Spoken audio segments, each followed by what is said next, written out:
Elena Carter never expected her Tuesday afternoon to end with a date proposal from the coldest man in luxury architecture. Yet here she was, standing in the gleaming lobby of Cross & Co., her fingers clamped white around her portfolio. "Mr. Carter," the receptionist called out.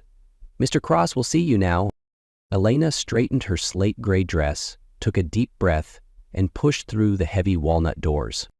The corner office on the 43rd floor was far from welcoming.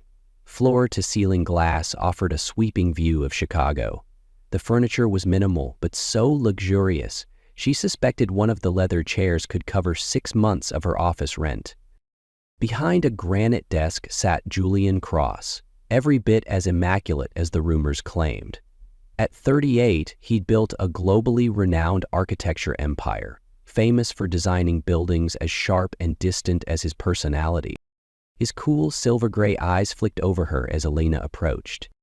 "Your proposal? Interesting," he said without preamble. "But I need more than interesting. I need convincing." Elena swallowed and took the seat across from him. "Mr. Cross, my firm specializes in brand strategy and corporate image transformation. And my image," he cut in, "needs saving after the employee lawsuit, I presume." She didn't flinch. "The public sees you as aloof, unfeeling. We need to reveal a different side, the man behind the glass towers. A real heart." Julian's laugh was dry. "You assume I have one?" "You do," she said firmly, locking eyes with him. "Some people just hide it better." Silence stretched until he suddenly stood. "There's a fundraising gala tomorrow night, hosted by the Innovative Architecture Society. My board's been pressuring me to attend, with someone who makes me seem human." He paused. "You want to prove your strategy works? Join me, as my girlfriend." One night, Elena blinked. "I came here to discuss business, not play PR theater. You'll have 5 hours to implement your strategy. In return, I'll consider your contract. Simple transaction." He shrugged, watching her closely. "Unless your confidence doesn't match your pitch." She knew a challenge when she heard one. This account could save her firm, especially after her former partner left, taking half their clients with him.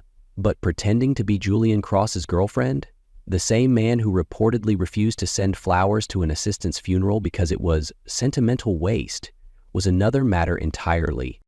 "Omni," she said, her tone sharpening. "Professional boundaries stay intact, and you give my proposal serious consideration." He nodded once. "Deal."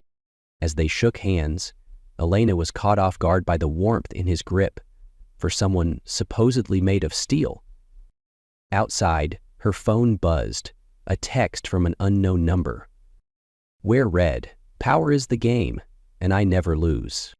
Elena narrowed her eyes, half annoyed, half intrigued. She typed back, "Neither do I." Easy, the game had begun. But neither of them yet knew. In matters of the heart, there are no winners. Only the brave who dare to risk it all. Elena's third-floor apartment in Chicago's West Loop wasn't large, but it was meticulously organized, much like the woman who lived in it. Tonight, though, it looked like a tornado had passed through. Dresses draped over chairs, heels scattered across the floor, and in the center of the chaos was Elena Carter, spinning in front of the mirror in a black cocktail dress she clearly wasn't convinced about. On the couch, Maya, her longtime best friend and colleague, watched with a mix of curiosity and mild horror. "Let me get this straight," Maya said, sipping her wine. "You're about to pretend to be Julian Cross's girlfriend?" Julian Cross, the ice king of modern architecture, just to land a branding contract?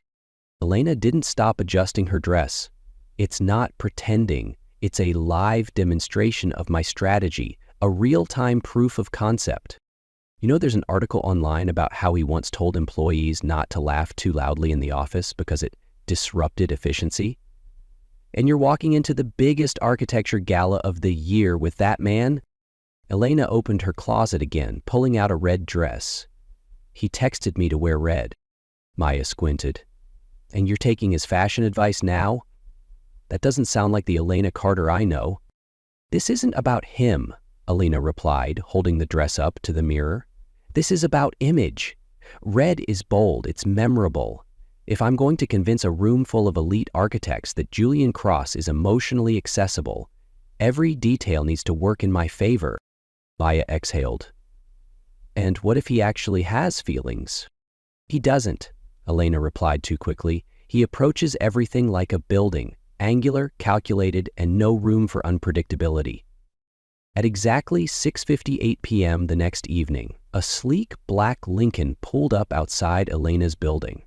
The driver stepped out, polite and professional, and handed her a small velvet box. Inside was a delicate sapphire bracelet. Elegant, understated. Attached was a handwritten note. Presence is part of the message. J.C. Delaunay stared at it for a moment, then slipped the bracelet onto her wrist, confused, intrigued, slightly unnerved. When the car pulled up in front of the Astoria Hotel, the venue for the fundraiser, it wasn't the driver who opened her door. It was Julian himself. He wore a perfectly tailored tuxedo. The lobby's warm lighting glinted off his silver cufflinks. Their eyes met, and for a fraction of a second, his perfectly neutral expression flickered. Something, almost human. "You followed instructions," he said, gaze dropping briefly to the bracelet. "Don't get used to it," Elena replied, adjusting her clutch. The corner of his mouth lifted. Not quite a smile, but something close. "Shall we begin our performance, Miss Carter?" She took his arm. "Lead the way, Mr. Cross." Neither noticed the cameras clicking steadily behind them. The grand ballroom of the Astoria Hotel shimmered under crystal chandeliers. Marble pillars, hand-painted ceilings, and the soft notes of a live string quartet filled the space with elegant detachment. Elena entered on Julian's arm, his hand resting gently at the small of her back. Not too intimate, but just enough to stake a quiet claim in the eyes of the crowd. "Remember," he leaned down, voice barely above the music. "Don't show fear. These people can smell pretense, like blood in the water." Elena didn't flinch. "I know how to read a room, Mr. Cross. That's why you brought me, remember?" Julian glanced sideways, a flicker of amusement in his gaze. "Impress me, then." She didn't need to be told twice. Elena moved through the room like a seasoned diplomat. She chatted with industry leaders, laughed with investors, and asked pointed, thoughtful questions that left even the most aloof designers momentarily intrigued. At each table, Julian remained close, sometimes silent, sometimes dryly witty, but always watching her. Not like a strategist monitoring success, like a man watching something he couldn't quite explain. "Julian, you've been hiding her," said a silver-haired man approaching with a champagne flute. "I've tried to drag you to events like this all year, and now you show up with a woman who actually smiles?" Julian inclined his head slightly. "Walter Kensington, chairman of Cross & Co., he murmured to Elena. "Pleasure to meet you," she said, shaking Walter's hand. "Where on earth have you been hiding her?" Walter grinned. "And how did you convince such a charming woman to spend an evening with you?" Elena responded smoothly before Julian could. "Mr. Cross is surprisingly engaging if you invest the time to look deeper. He's just selective about who gets to see that side." Walter let out a booming laugh. "Ah, you're special. I haven't seen this man smile in a decade, and now, well." Julian's arm subtly tightened around Elena's waist, a silent anchor, or maybe a boundary he didn't want her crossing. An hour later, the dinner service began. Elena and Julian sat side by side at the head table. Candlelight flickered between them, casting soft shadows across fine china and crystal. "You haven't touched your food," she said softly. "These events aren't about eating," he replied, eyes still fixed ahead. "They're about performing." Elena sipped her water. "We all perform, but you're better at it than most." He turned his head. "Psychological profiling wasn't part of our deal." "Neither was a sapphire bracelet," she replied, gently touching her wrist. A pause. Not tense, just full. The string quartet shifted tones. A waltz began to play, delicate and deliberate. Julian stood and extended a hand. "We should dance." Elena hesitated. Dancing meant closeness, and closeness was dangerous.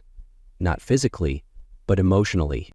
Unless you're afraid, he challenged, quiet but direct. She placed her hand in his. I don't do fear. As they stepped onto the floor, the ballroom seemed to slow. Julian guided her with unexpected ease, strong, precise, and utterly in control. You're full of surprises, Elena said, keeping her gaze on his shoulder. My mother insisted, he murmured. Said social skills are strategic advantages. Is that all they are to you? Advantages? He met her eyes. Until recently, yes. No more words, just movement, light, and the growing realization that their bodies were too in sync for this to be pretend. When the music ended, Julian held her hand a moment too long. A camera flashed nearby. Elena offered a soft smile. Looks like we'll be in tomorrow's press. Good, Julian said, unreadable. Phase 1 complete. Elena turned to him. What exactly is your game, Julian? His smile faded slowly. Who said I'm playing one? The morning after the gala, Elena woke in a daze, somewhere between reality and dream.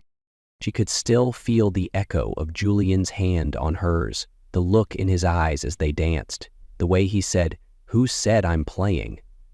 She arrived at the office early, though focus remained elusive. While reviewing budget sheets, her phone buzzed. Julian Cross, can you meet me in 20 minutes? Design studio, 9th floor. She stared at the screen, heart slowing. I'm free, she replied. Julian stood in warm light among suspended sketches and architectural models. His back was to her, but his voice was crisp. You came.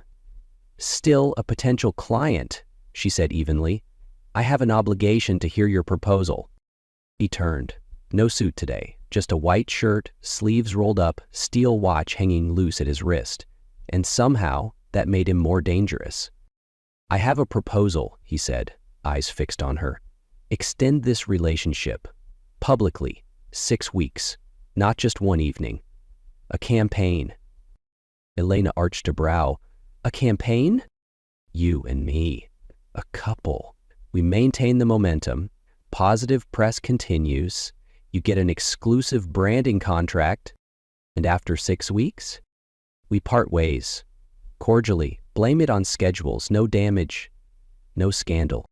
She crossed her arms. You're asking me to fake date you for 6 weeks? Not fake, he corrected. Just emotionally controlled collaboration. She didn't respond. Logic told her this was gold, but emotion whispered, this is thin ice.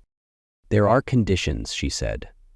1, absolute honesty behind closed doors, no games. Agreed. 2, my firm keeps the contract, regardless of how the relationship ends. Of course. 3, she hesitated. We define physical boundaries. Hand-holding, brief hugs, maybe a kiss on the cheek. Nothing excessive. Julian tilted his head. That won't be convincing. We're professionals, not actors. He stepped closer. Then let's establish comfort now, to avoid awkwardness later. Julian, I don't think... Before she could finish, he was in front of her, one hand at her waist. And he kissed her. Not harshly, not greedily, just precisely, like a blueprint he'd already drafted. And what stunned her wasn't the precision, it was the heat.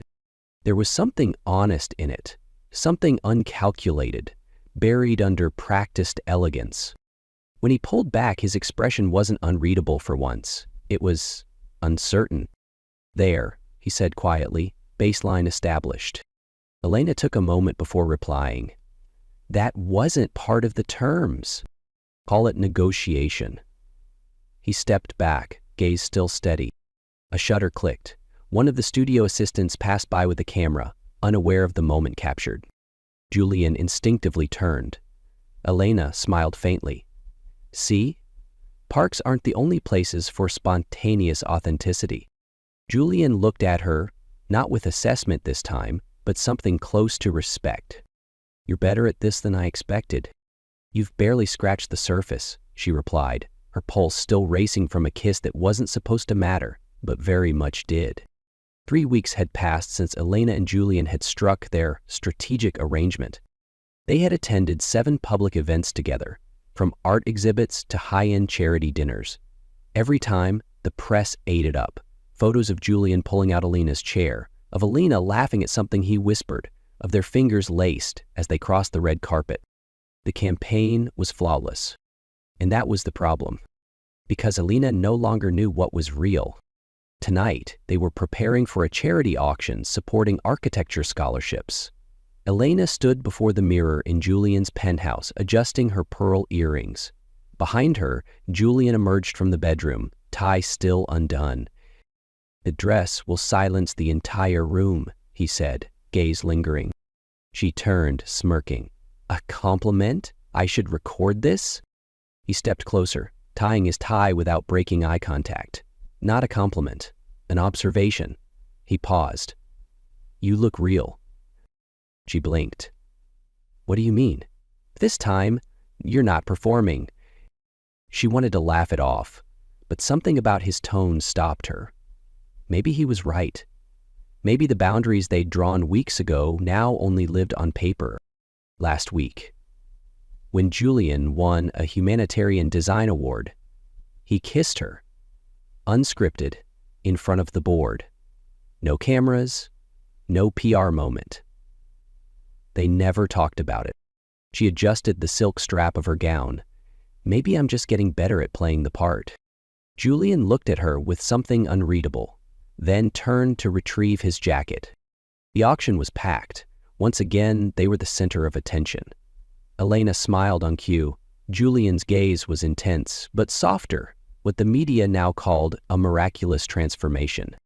When a journalist asked, "What's the secret behind your connection?" Elena was about to answer when Julian spoke first. "She saw something I buried for years," he said, eyes fixed on hers, "and made me wonder why I ever buried it." No script had written that line. No PR manager coached that gaze. Elena barely remembered what she said afterward, but for the rest of the evening, Julian's hand never left the small of her back. Back at the penthouse, Elena slipped off her heels and walked barefoot across the polished floor. Julian poured them wine. She waved it away. "I can't keep doing this." He paused. "Doing what?" "This." She gestured between them. "This arrangement. It's slipping out of my hands." Julian stepped closer. "You're feeling lost?" "No, I'm feeling real," he set the glass down. "I'm not confused, Elena. I know what I'm doing." "Then why did you introduce me to your sister last week?" Silence. "Why is my laptop still here? Why is the coffee in your kitchen made just the way I like it?" Julian came closer, voice low. "You know I don't do emotions well. I live by structure, but with you?" He stopped. "I forgot the structure." She let out a short, breathy laugh. More nervous than amused. "We have 3 weeks left. Or maybe we don't need a deadline." She shook her head, looking down. "I don't know if what I feel is real, or if I'm just swept up in the story I helped create." Julian gently touched her hand. "Elena, I don't think this is fiction anymore. Not from my side." She looked at him, breath caught between logic and longing, the weight of a question pressing against her chest. "Can I dare to believe this time?" Elena showed up at Cross & Co. unannounced on a sky-gray afternoon. Not to talk contracts, not to plan their next public appearance. She came to stop it. Julian was in the private conference room, reviewing a blueprint for a new community center in Detroit. When she entered, he looked up briefly, then fully, as he read her expression. "Elena, we need to talk." He gestured for his assistant to leave. The door closed. Silence took over like a third presence in the room. "I can't keep doing this," she said, voice too even to be natural. Julian didn't look away. "What do you mean?" "This arrangement," she pointed to the space between them, "it's not an arrangement anymore. I'm losing control of my emotions, and I think you are too." He stood slowly, not retreating. "No, I'm not in control anymore." Elena gave a small, pained laugh. "I was the one who set the boundaries, created the conditions, defined the space, and I was the first to break every single one." Then don't call it failure, he said softly. Call it change. Julian, you introduced me to your family. I stayed at your penthouse 3 times last week and couldn't remember if it was for convenience or comfort. Your sister texted me to ask which wine I liked for the holidays. His expression softened. I didn't expect to feel this way. I thought I could manage it all, but then you weren't what I expected. She stepped closer, but didn't touch him. We have 2 weeks left. What if I want to cancel the countdown? Julian's voice was barely a whisper. What if I don't want it to end? Elena turned away. You told me emotions were irrational, inefficient. I believed you. I believed it so much, I started closing mine off too. She paused, biting her lip. But I can't anymore. Then let me say what I haven't dared for 3 weeks, Julian said, stepping toward her. I care about you. Not because of a deal, not because of image, but because I like who I am around you. She didn't reply. Her eyes shimmered. But if you don't feel the same, I won't hold you to anything. I respect your choice. Some voice in her head screamed, run, stay safe. But her heart, weary of walls, said nothing. You've broken every rule we set, she whispered. And I'll keep breaking them, he said, if it means I get to keep you. Elena lifted her chin, met his gaze. No stage, no cameras, just them. I need time, she said. I'll wait, Julian answered gently, but not as part of any strategy. This time, I'm waiting for real. She nodded once, then turned and walked out. She didn't know what waited on the other side of this choice. But for the first time, she wasn't trying to control it. 2 days had passed since that conversation, but the distance between them wasn't measured in time. It was in silence. A silence that wasn't quite an ending, but not a beginning either. Then, on Thursday evening, an invitation to the National Architecture Fund Gala arrived in both their inboxes. A reminder that if anything remained unresolved, tonight would be the moment to decide. The Astoria Hotel shimmered with light, just like the night they first met. But this time, Elena stepped out of a taxi, alone. She had declined Julian's offer to arrive together. I'll come separately, she texted. I need to walk in alone tonight. She wore a simple black high-neck dress, elegant, understated. On her wrist, the sapphire bracelet glinted softly, the first artifact of their act.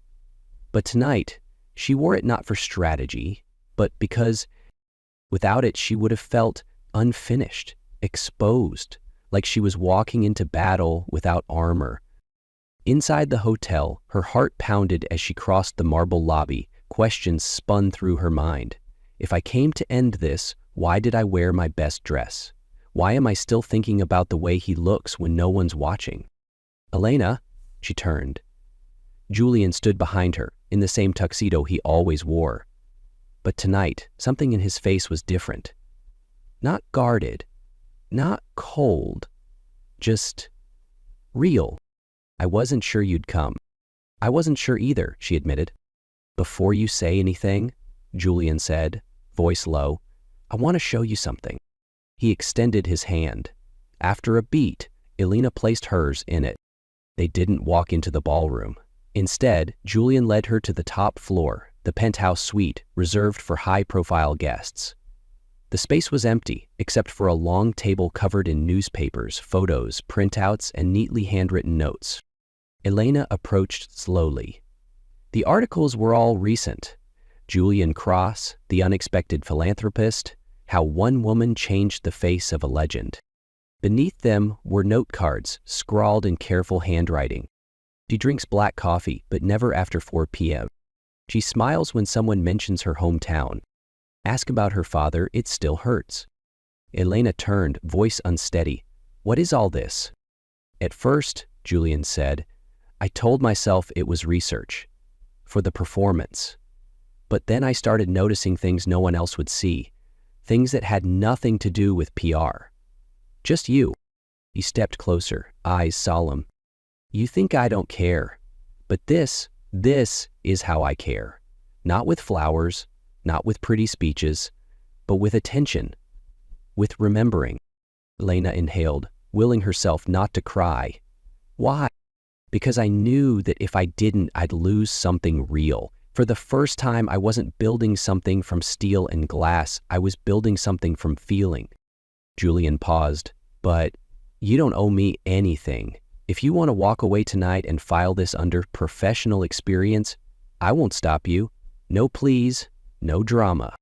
Elena looked down at the bracelet on her wrist. It wasn't just a symbol, it was a story of caution turned curiosity, of lines crossed 1 inch at a time. And everything she'd pushed down for weeks crashed into her at once. You're wrong, she said softly. I do owe you something. His fingers twitched slightly. What? Elena looked up. The truth. That I lost control too. That I've memorized the way your voice changes when you're tired, the way your eyes soften when you talk about your mother, the way you stand just slightly closer than necessary, like you want more, but don't dare ask. She stepped closer, close enough to touch him. I didn't come here to end it. I came here because I couldn't imagine going forward, pretending anymore. I came here to begin. For the first time since they met, Julian didn't reply with words. He stepped forward and wrapped his arms around her, not as a statement, not as a move, just as a man finally reaching what he's been too afraid to admit he wants. No script, no flashbulbs, just two people in a room no one else would enter, choosing each other. Not for strategy, not for optics, but because pretending not to feel had become too painful to bear. And as they left that room, still holding hands, no one said anything more. They didn't need to, because for the first time there was no one watching, no target provided, just the two of them, with a clear choice. A year later, Elena's company, Carter & Brand, was now featured on every firm-to-watch list in strategic communications. They had opened 2 new offices, one in Boston, another in Austin. Her team had only doubled in size, but their client base had grown 5-fold. She no longer ran every campaign herself. She chose her projects carefully now. She kept the ones that made her feel something, not just the ones that paid the most. She had learned to trust instinct, not impulsive emotion, but the quiet voice of the heart. As for Julian, he was no longer the ice architect on magazine covers. Cross & Co. had pivoted sharply toward community-focused projects, schools, libraries, public art centers, buildings he once would have dismissed. He started hosting guest lectures for architecture students, often ending with a line that lingered in the room. Emotion doesn't weaken structure, it's what makes it last. They still attended events together, but now no one asked whether they were real, because the way Julian looked at Elena when she walked into a room said more than any press release ever could. The sapphire bracelet still circled her wrist, but next to it was a platinum ring. Simple, elegant, given to her by Julian on a quiet evening with no candles, no grand gestures. Just a soft question. Do you trust it this time? She had said yes. Tanya, Elena's best friend, had once warned her, don't play with fire unless you're ready to get burned. Elena had thought about that often. And then she realized, some fires aren't meant to destroy. They're meant to warm, to light the way, to soften what once was rigid. Julian had once been a concrete fortress, cold, sealed, unyielding. Now he was a space with windows, warmth, and a path that led all the way to the heart, unlocked. One quiet Sunday, they walked along the river. No photographers, no press. Julian handed her a coffee, black, no sugar, but this time with a hint of cinnamon. Trying something new, she asked. No, he replied. You once told me your mother loved the smell of cinnamon in winter. Elena looked at him, quietly moved. That's why she loved him. Not for the big gestures, but for the smallest details, like the first notes he ever wrote. In the end, real love doesn't need a strategy. It doesn't need a script. It just needs the courage to begin and the quiet decision every single day to stay